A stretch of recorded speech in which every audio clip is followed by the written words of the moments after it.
We just finished a Danube River cruise down the lower Danube in Eastern Europe. We began in Budapest, Hungary, and finished in Bucharest, Romania. We decided while we were in the neighborhood to pick up one more passport stamp, so we extended our stay and hopped a flight to Poland. We're here in Krakow, and we've got 36 hours. Over the next 36 hours, we're going to find and show you the top 5 things to do when in Krakow.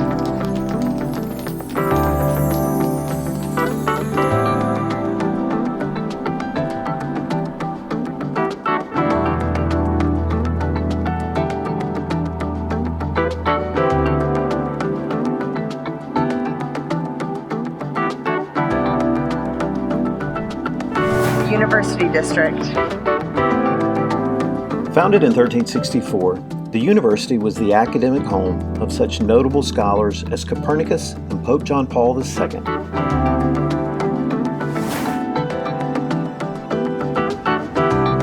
Visit the Wawel Royal Castle.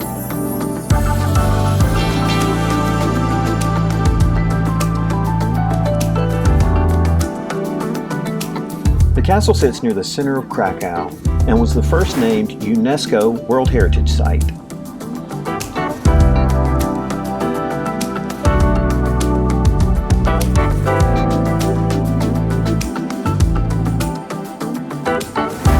Take a break at the Basilica of St. Mary. Built in the 14th century, the church sits adjacent to the main market square. And in 1978, was named a UNESCO World Heritage Site.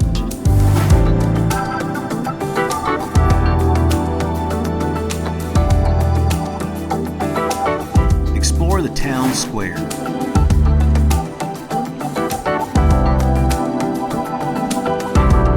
Beautiful architecture, great shopping, and fantastic food and wine can all be found right in the heart of the city.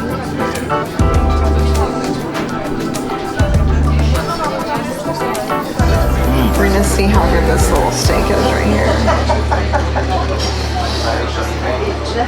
Heck yes. Medium rare all day long.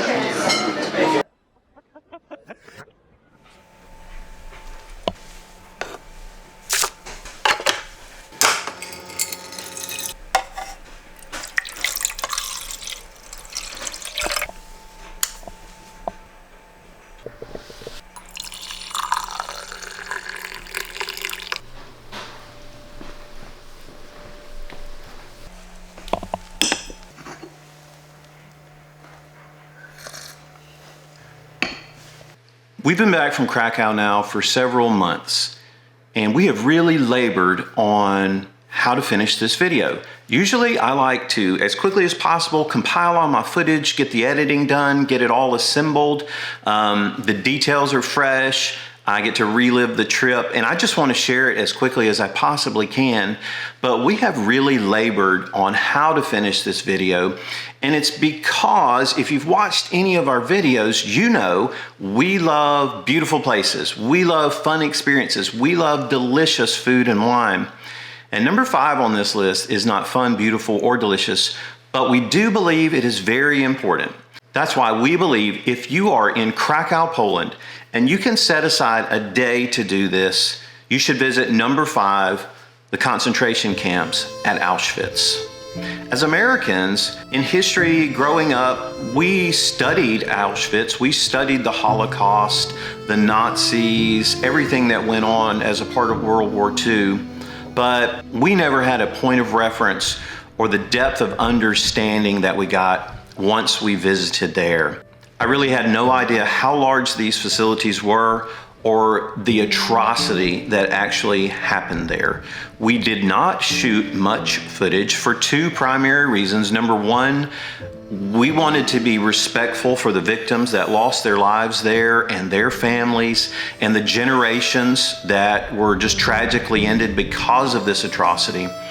And number 2, we simply wanted to be present in the moment. We wanted to take in and reflect and experience all that was there. I also didn't realize that of all the folks that arrived at these concentration camps, only about 25% of them were ever actually admitted into the camp. You see, when the train would pull up and the folks would be unloaded, they would have spent between 2 and 15 days in basically what would amount to be a car for carrying cargo.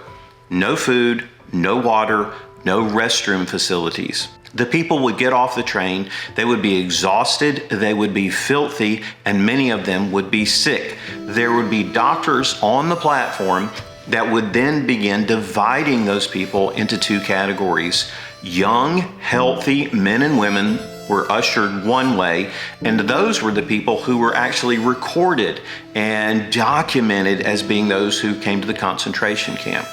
The other 75%, children, older people, if you had some sort of disability, if you were viewed as being someone who was weak and could not work, you were sent in another direction. Those people were told to leave their belongings. They would need to recover them later. They were told to strip down for a shower. Remember, these people are dirty and sick, and stripping down for a shower probably seemed pretty appealing to them.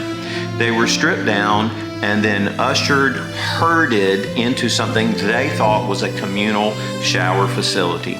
Instead, they were actually ushered into a gas chamber. Then they were killed in that chamber, drugged to another adjoining facility. The gold fillings were taken out of their teeth. Their hair was cut off to be used for making fabric or mattresses, and then their bodies were incinerated. I had no idea the atrocity of what actually happened there. And so it's taken Kristen and I a while to be able to compile our thoughts for how we want to share this information. The reason why we believe this is so important is because of a quote that is shared, and it is on the wall in one of the museums. We visited the main museum at Auschwitz, and then about 5 minutes down the road is the larger camp of Birkenau. And George Santanyaya lets us know that it is important to study and remember the past so that we do not duplicate or relive that past. We believe number 5 on the list has to be the Auschwitz concentration camps in order that this atrocity can never happen again anywhere on the planet. I know this was heavy, and I appreciate you giving us an opportunity to share this with you. If you have been to Auschwitz and you'd like to share your experience, leave in the comment below. We also know our time in Krakow was very limited, and we didn't get to experience a lot that the city has to offer. So if you've got suggestions or recommendations on things we need to do next time, leave those in the comments. We definitely want to go back to Krakow, and we'd love to know what else we should be doing when we're there. If this has been helpful, if it's been informative, click the like button. It lets us know what types of content is resonating, and it also lets YouTube know that, hey, this could be a video that someone else may like to see. And if you'd like to join our journey, we would be honored if you'd consider subscribing. Krakow, Poland was amazing. We can't wait to go back. And until next time, on to the next adventure. We share our favorite food, wine, and travel experiences on Fridays. Click on the bell on your screen and get notified of all of our new adventures.